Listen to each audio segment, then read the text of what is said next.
Kita ke informasi lain, pemirsa, sopir penganiaya dokter koas telah ditetapkan sebagai tersangka. Sementara itu LHKPN milik Deddy Mandarsyah, ayah dokter Lady Aurelia, kini tengah dibidik oleh KPK.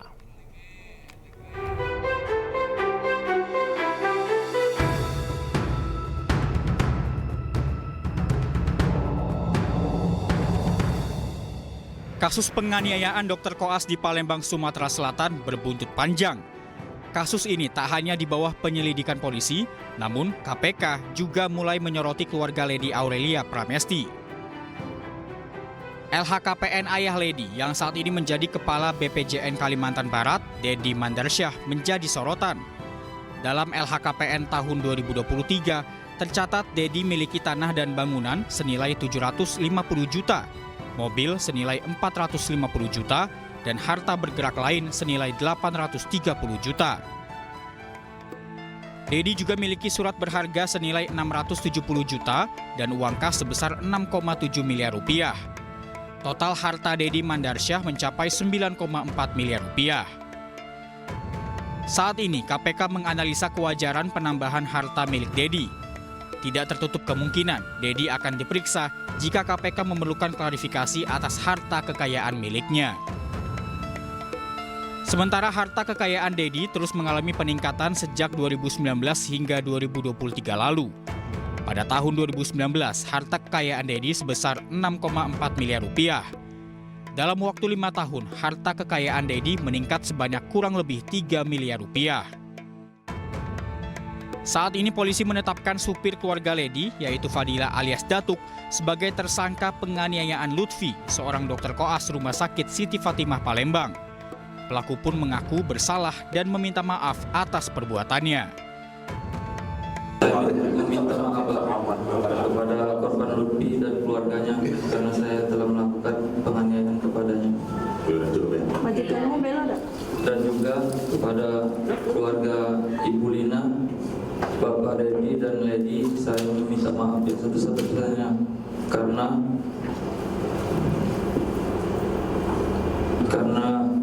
masalah ini mereka terkena imbasnya dari perbuatan saya, Pak. Kepada polisi, pelaku mengaku menganiaya korban lantaran terpancing emosi dengan perilaku korban yang dianggap tidak sopan terhadap majikannya. Motifnya adalah karena pelaku kesal melihat korban seperti tidak respon ya, terhadap ibu teman korban yang bernama, saya inisial Ibu SM ya. Ini ibu dari teman korban yang bernama LD, sehingga pelaku emosi dan langsung melakukan penganiayaan. Namun menurut kuasa hukum keluarga Lady, Fadila bukan hanya seorang supir, tapi juga memiliki hubungan keluarga dengan majikannya. Sementara Ibu Lady, Sri Melina, menemui Dr. Lutfi untuk membicarakan jadwal jaga putrinya saat Natal dan malam Tahun Baru. Adalah sopir dan juga memang ada hubungan keluarga. Ibu Lina ini sebenarnya bertujuan untuk berkomunikasi. Mungkin dia menganggap anaknya tidak bisa berkomunikasi dengan rekan sesama mahasiswa, sesama peserta koas gitu. Akibat perbuatannya, supir keluarga Lady dijerat dengan pasal 351 ayat 2 KUHP. Hukuman penjara maksimal 5 tahun pun menanti pelaku. Tim Liputan, iNews melaporkan. Lalu seperti apa kelanjutan kasus ini? Benarkah Deddy Mandarsyah yang merupakan Kepala Balai Pelaksanaan Jalan Nasional Kalimantan Barat, ayah Lady Aurelia, akan diselidiki oleh KPK? Saat ini sudah terhubung bersama kami Bu Yenti Ganarsi, pakar tindak pidana pencucian uang, dan Saud Situmorang, pimpinan KPK periode 2015-2019. Selamat malam Pak Saud, Bu Yenti, apa kabar? Selamat malam. Kabar baik, alhamdulillah. Baik, saya ke Pak Saud terlebih dahulu. Pak Saud, kalau dilihat dari LHKPN yang dilaporkan oleh yang bersangkutan, jika ada anomali, apakah ini cukup menjadi dasar untuk pemanggilan yang bersangkutan oleh KPK? Sebenarnya kalau kita bicara LHKPN itu dari semenjak saya di dalam dulu selalu menekankan kepada direktorat kalau ada angka-angka yang aneh ya diklarifikasi, ditanyakan. Tapi kan dengan banyaknya yang harus diklarifikasi, kadang-kadang kita harus menyambil sampel aja gitu. Seperti ini ada case yang menarik perhatian, terus kemudian bagaimana kita bisa membuktikan bahwa memang itu miliknya atau tidak, ada potensi korupsi dan seterusnya, itu menjadi standar-standar biasa saja. Jadi artinya kalau memang pun kan pertamanya kan selalu gitu flexing case-case yang lain, walaupun di beberapa case disebutkan yang bersangkutan itu sebagai kepala balai ada angka yang menonjol dikaitkan dengan jabatannya. Nah, sekali lagi bahwa apapun yang dia peroleh selama itu bisa dipertanggungjawabkan, ya itu nanti akan menjadi sesuatu yang biasa-biasa saja. Tetapi ketika kemudian angka itu berubah secara signifikan, kemudian dia tidak bisa mempertanggungjawabkan dari mana itu berasal, ya itu menjadi menarik. Tapi kan ya, kita melihat bahwa case ini kan sebenarnya berawal dari carut-marutnya cara kita membina mahasiswa di kedokteran ya. Sebelumnya juga kan itu di tingkat spesialis gitu. Jadi memang ini menggambarkan gunung es di pendidikan kita, tapi kemudian itu mengarah ke orang tua yang bersangkutan. Dan kalau kita bicara keadilan itu ya ini harus ditegakkan keadilannya, baik itu dalam kaitan kasus itu sendiri maupun dikaitkan dengan dugaan adanya katakanlah tindak pidana korupsi gitu. Oke. Pak Saud, yang menarik adalah nama yang bersangkutan ini sebelumnya pernah disebut dalam kasus yang lain. Dalam kasus OTT kalau tidak salah bulan November 2023, nama yang bersangkutan ini pernah disebut. Apakah ini bisa menjadi pintu masuk bagi KPK untuk melihat secara garis besar bagaimana kemudian yang bersangkutan memperoleh harta-hartanya selama ini? Ya tentu bisa, karena itu kan setiap peristiwa pidana itu kan korupsi tentu tidak dilakukan sendirian tuh. Bisa 2, 3, 4, 5 orang atau sistem ataupun katakanlah setiap orang tentu di sana nanti akan terlihat apa peranannya, dia sebagai apa. Kalau dia penyelenggara negara nanti itu kaitan dengan pasal apakah pasal 1, pasal 2-nya, atau kemudian kalau dikaitkan dengan OTT tentu ada pasal yang dikaitkan dengan penyuapan, pemerasan dan lain-lain, dan itu yang saya nggak masuk di substansi itu, tapi penyidik akan lebih paham sebenarnya. Kalau itu OTT lebih gampang sebenarnya memahaminya peranan yang bersangkutan, karena itu kan pendalamannya cukup panjang. Jadi saya pikir kalaupun ada pintu masuk untuk memulai lagi dari sisi laporan LHKPN, itu hanya hal-hal yang mendukung penyelidikan ataupun penyidikan yang sudah dilakukan di proses sebelumnya. Jadi itu hanya melengkapi saja dan menunjukkan nanti itu di situ terlihat bahwa yang bersangkutan memang memiliki angka atau katakanlah kecurigaan-curigaan yang perlu didalami untuk kemudian penyidik bisa membuktikan bahwa itu terkait langsung dengan pasal-pasal yang berpotensi dituduhkan kepada yang bersangkutan dalam kaitan peristiwa OTT tadi. Ya. Gitu Mas David. Oke, baik. Saya ke Bu Yenti. Bu Yenti, bagaimana cara membaca jika dalam LHKPN seseorang ini ada anomali-anomali? Bagaimana Bu? Kemudian ini bisa dijabarkan, kemudian akhirnya penyidik bisa masuk ke dalam situ. Terima kasih.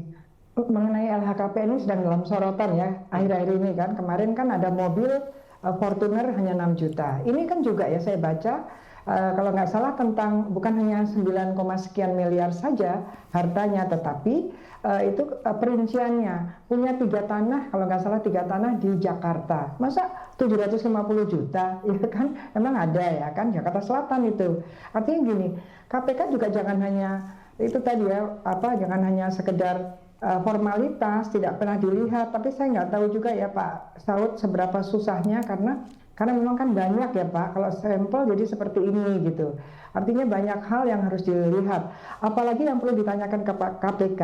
Ini kan berkaitan dengan Direktorat LHKPN. Tapi sebelumnya Direktorat Penegakan Hukum kan di November 2023 itu satkernya kan kena OTT karena suap menyuap, ya kan? Nah dia sebagai kepala BB Balai Besar pelaksana jalan nasional di Kaltim, kan gitu ya. Waktu itu sudah sebut-sebut, tapi kenapa berhenti gitu ya? Ini nggak, KPK harus jelaskan. Nah sekarang ini kan bukan di direktorat yang sama, ini adalah direktorat yang di LHKPN, yang dulu direktoratnya di penegakan hukum ya Pak Saud ya, kan berbeda. Nah kenapa tidak? Ini jangan-jangan kan kita pernah ngalami waktu Rafael Alun ya, dari anaknya juga gitu ya. Jadi Pak Saud menyoroti tentang bagaimana sih di kedokteran. Kalau saya menyoroti bagaimana ternyata ya anak-anak yang orang tuanya mungkin berlebihan itu juga sikapnya jadi seperti ini, semena-mena, menimbulkan penganiayaan kepada orang lain hanya sekedar ya ini kan aneh ya, koas sama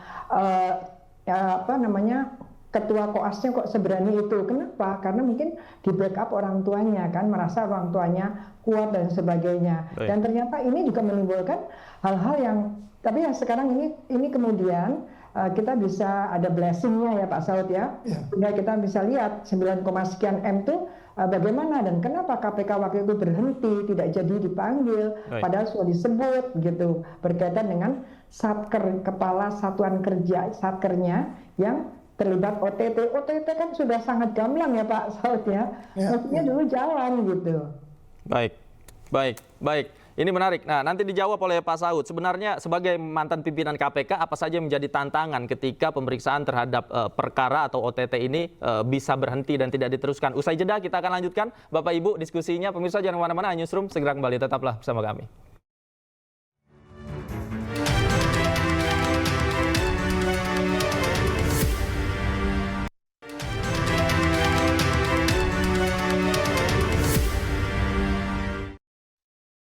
Kembali di iNewsroom, pemirsa saya masih bersama Pak Saud dan Bu Yenti. Saya tadi ke Pak Saud. Pak Saud, sebenarnya apa yang bisa menyebabkan suatu perkara itu terhenti? Artinya tidak semua nama yang disebut itu diperiksa secara keseluruhan.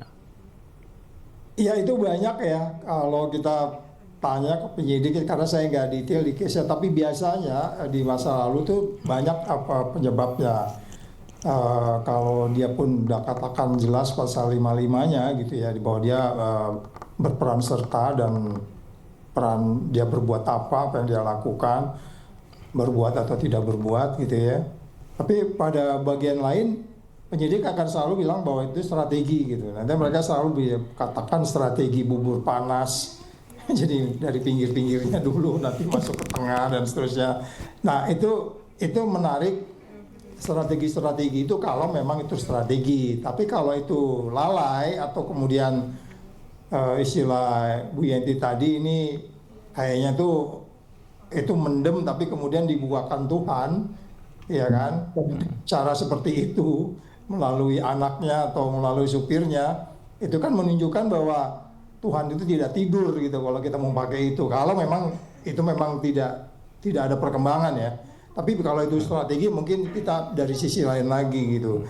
Jadi mungkin itu pakai strategi, terus kemudian tahapan berikutnya atau kemudian mereka mengatakan akan lebih menyasar yang ini dulu baru yang lain, nanti kemudian saksi-saksi dan seterusnya. Tetapi kalau kita lihat dari angka yang jabatannya seperti yang bersangkutan, kayaknya termasuk kategori eye-catching ya, 9 lebih, terus kemudian ada harta lagi yang lain, sehingga kita bisa memastikan atau memperkirakan memang kenapa itu tidak berjalan dengan cepat. Pertama, kalau dari sisi penyidikannya bisa jadi itu bagian dari strategi mereka. Tapi kalau mereka lalai, kemudian lupa atau karena banyak pekerjaan, kita tahu penyidik di sana itu kurang dari berapa lah ya. Berapa ratus gitu cuman. Case-nya banyak, bisa jadi mereka lupa terus kemudian ada peristiwa ini baru mereka buka lagi, terus kemudian kenapa begitu cepatnya kok LHKPN itu direspon gitu, dan kembali orang mengingat peristiwa itu.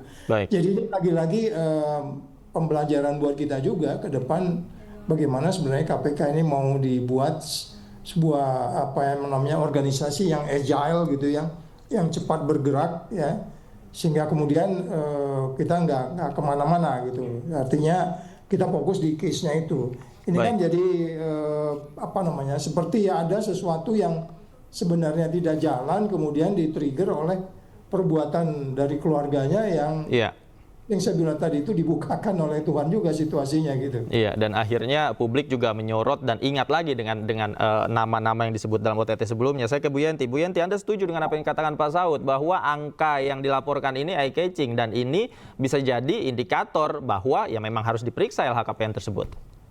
Iya, satu itu ya jumlahnya. Tadi saya katakan jumlahnya kan sepertinya apalagi dalam 1 tahun belakangan sampai 3 miliar ya, kan gitu ya. Kemudian dia hanya kepala balai besar di sana gitu ya. Kalau balai besar bisa segitu banyak, satu. Yang kedua itu tadi, rinciannya tadi, itu pun kan karena jumlah belakangnya itu adalah 9, karena misalnya rumah 750 juta, kemudian ada surat berharga gini-gini kan. Bayangkan ya kalau misalnya rumah itu, saya kok nggak yakin ya, di Jakarta kalau nggak salah 3 bangunan yang ada 3 lahan yang ada bangunannya di Jakarta Selatan hanya 750 juta. Ya itu benar apa tidak gitu. Kalau benar itu kapan dilaporkannya, harga kapan seperti itu gitu. Jadi kemudian karena LHKPN ini kan penting sekali untuk pencegahan. Bahkan nanti kalau undang-undang tipikor yang baru itu justru ada illicit enrichment itu pintu masuknya dari LHKPN. Nah sekarang ini ada 2 hal. Satu LHKPN. Yang kedua adalah ternyata itu tadi bahwa yang pada waktu November 2023 itu sudah disebut, tapi saya sedih banget nanti Pak Saud kalau sampai mereka lupa. Penegak hukum kok lupa ya Pak Saud, ampun deh. Harusnya kan langsung ya semuanya itu. Makanya saya selalu mengatakan kepada KPK selalu mengatakan kami hati-hati. Tapi saya selalu mengatakan apa sih bedanya hati-hati dan lamban? Nah kalau lamban malah lupa, bahkan lolos dan yang lolos itu tingkatannya lebih tinggi. Artinya apa? Masyarakat semakin pesimis ya bahwa hukum itu betul-betul ditegakkan dengan adil, bahwa betul-betul bukan hanya tajam ke bawah gitu kan. Ini satkernya suap menyuap kan. Pada waktu itu OTT berarti baru terjadi, mestinya kan diurut ke atas, di bawahnya juga. Ke sampingnya siapa? Nggak mungkin hanya suap menyuap di antara dia penyuap dan dia yang disuap itu kan. Lah kenapa kok tidak segera gitu November 2023? Ini kan sudah 1 tahun lebih Pak Saud, ya kan? Ya kan nggak bisa lah seperti itu. KPK itu kan harusnya lebih leading daripada kejaksaan dan kepolisian. Kalau KPK seperti ini bagaimana, memang SDM-nya kurang ya Pak. Waktu itu kita membayangkan atau memikirkan KPK itu di atas 1.300 ya kan, tapi sekarang belum ada 1.000 memang. Tapi kan itu bukan menjadi alasan untuk bahwa memilah-milah ini dulu dan kemudian kata Pak Saud kemungkinan lupa, ya ampun gitu ya. Begitu pentingnya kok lupa gitu. Padahal kalau pencurian masyarakat biasa kok nggak lupa gitu ya. Ini kan ini juga miris gitu di masyarakat, perlakuan hukum terhadap masyarakat pada yang mampu dan yang tidak mampu kok berbeda. Ini juga satu keprihatinan luar biasa di dunia penegakan hukum. Baik, saya ke Pak Saud. Pak Saud, jika memang betul akan dipanggil kembali, paling cepat memang harus 2 minggu Pak Saud, tidak bisa lebih cepat untuk dipanggil dimintai klarifikasi Pak Saud. Ya, mereka kan biasanya udah punya jadwal ya.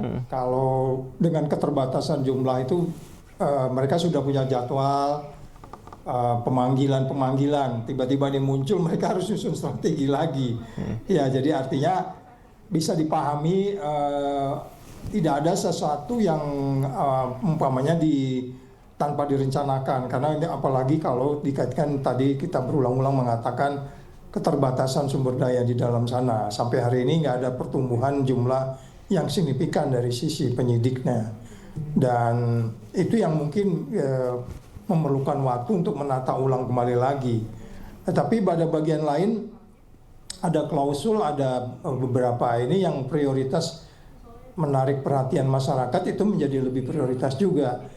Ya orang bilang ini bukan menarik perhatian masyarakat Pak Saud, tapi karena dipiralin jadi menarik. Iya itu bisa jadi karena dipiralin jadi menarik atau dan seterusnya. Jadi yang jelas itu menarik perhatian karena apalagi ini kan kita bicara ini di lembaga kan, awalnya kan penganiayaan di lembaga yang menurut kita menangani apa yang kita sebut saja jiwa manusia ya gitu ya. Ya artinya tidak sesederhana linear saja kita mengatakan kok seorang supir bisa menganiaya seorang koas itu kan ada sebab dan akibat juga. Apa itu didorong atau apapun namanya katanya dia udah bekerja Baik. 20 tahun dengan keluarga itu, udah mirip keluarga. Baik. Kalau keluarga itu memiliki humble, rendah hati, Iya. bahwa kemudian Anda akan mendapat reward ketika Anda bekerja di Baik. musim liburan, itu kan sesuatu yang umum gitu loh. Oke. Nggak usah mesti itu Iya. kita sebut tadi mungkin ini jadi pintu masuk untuk Iya, iya. kemudian Iya. Tuhan membukakan pintu itu gitu. Baik, bagaimana kemudian pola asuh dari orang tua terhadap anaknya bisa menjadi pintu masuk. Nah, terakhir saya ke Bu Yanti. Bu Yanti, siapa saja jika memang KPK hendak memanggil, siapa saja menurut Anda yang berhak dipanggil, yang ada relasinya dengan kasus ini? Ya, kalau ini jadi ada 2 kasus ya yang akan kita soroti ya. Satu kasus penganiayaan. Kalau dalam hal kasus penganiayaan tentu saja semua yang ada di situ termasuk ibunya karena sebagai saksi ya.